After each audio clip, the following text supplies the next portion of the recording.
Hello there and welcome to the Bonofo channel where we go back in history to learn from the past, understand the events that are happening now, and try to look forward into the future. This is the part 2 video on how the Israeli Mossad disrupted and exposed the Iranian nuclear program. So if you didn't watch part 1, it will show up on the screen and is also attached in the description below. Part 2 will show how the Mossad went deep into Iran, and by sending its own Israeli nationals to enter a secret facility and steal highly classified and secretive Iranian information, which Israel used to expose the Iranian regime in front of the entire world and humiliate Iranian security. We will also show how the Mossad supposedly used a remote-controlled machine gun to assassinate the head of the Iranian nuclear program. The Mossad was constantly investigating the information it gathered from Iranian spies, and one day came across something that would make every Secret Service agency filled with jealousy. After taking a close look and verifying the information, the Mossad found the location of the warehouse that contained the secret nuclear archives that included pictures and documents about the entire Iranian nuclear plan and what they did all these years, while lying to the United Nations and rest of the world. Up until now, the Mossad has successfully disrupted and delayed the Iranian nuclear program, but failed to land an extremely decisive blow. Enabling Iran to have missiles with nuclear warheads is a red line for the state of Israel, and its prime ministers over the years have been heard saying that they will use any means possible to prevent it, which they did. At the time, the Israeli government tried its best to ask the American presidents, George Bush and then Barack Obama, to help them strike Iran, but it was repeatedly declined because of the fear that such an action would cause so much instability in the Middle East that Western powers would have to invade Iran, yet another country in the Middle East, which could last for decades, with a lot more casualties than Afghanistan because of the more equipped and advanced Iranian military that could certainly put up a fight, especially in its own territory. In 2011, Israel gained the capability to independently strike Iran, but the Americans were so concerned that they pushed for a negotiation with Iran, which the Iranians accepted.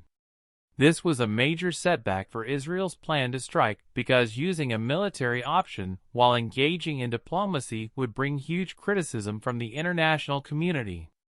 In 2015, a deal was made with Iran which heavily restricted their nuclear program and included constant inspection, but this did not satisfy the Israeli government, so they decided to strike.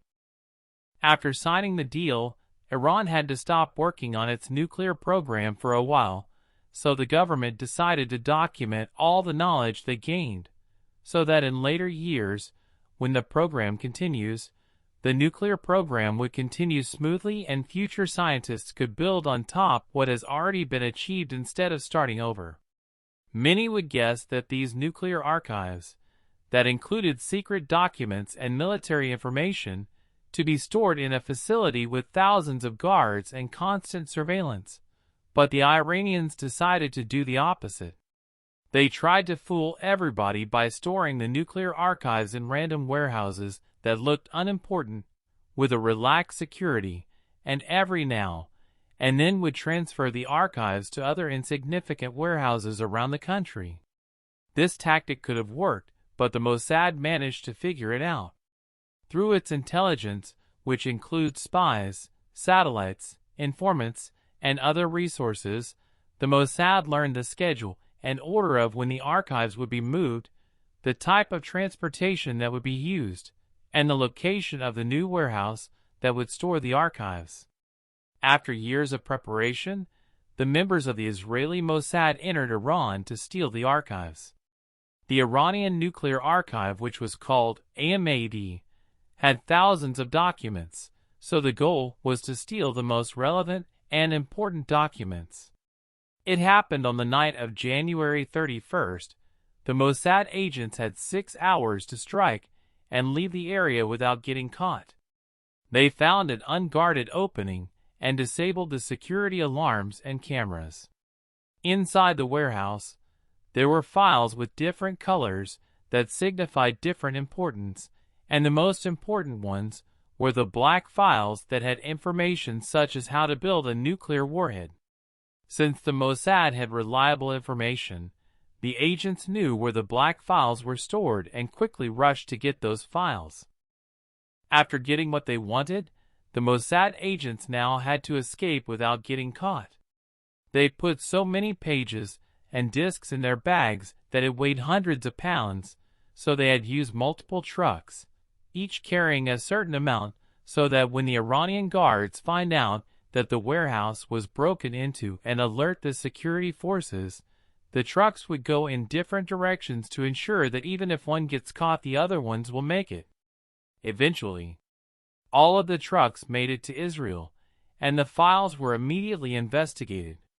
Benjamin Netanyahu, who at that time was Israel's prime minister, exposed the archives in front of the entire world and publicly humiliated Iran's government for not being able to defend its secrets against the Mossad.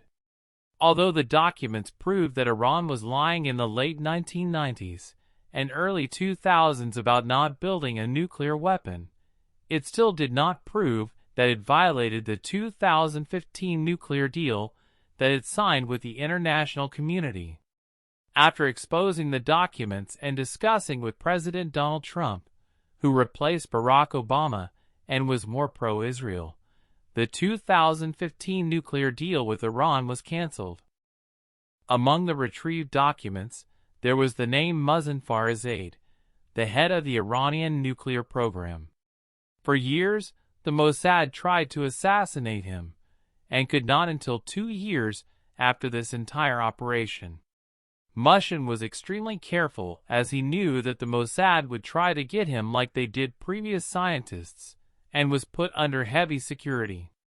In 2020, the United States assassinated the top Iranian military officer, Qasem Soleimani, which encouraged Israel to go ahead and assassinate Mohsen Farizade. Although there are conflicting reports on how the Mossad did it, some say that in 2020, the Mossad planted a remote-controlled machine gun on the side of the road that Mohsen Farizade was driving on, and managed to target and shoot him when he got into the shooting range. After finishing the mission, the machine gun self-destructed, leaving no evidence behind.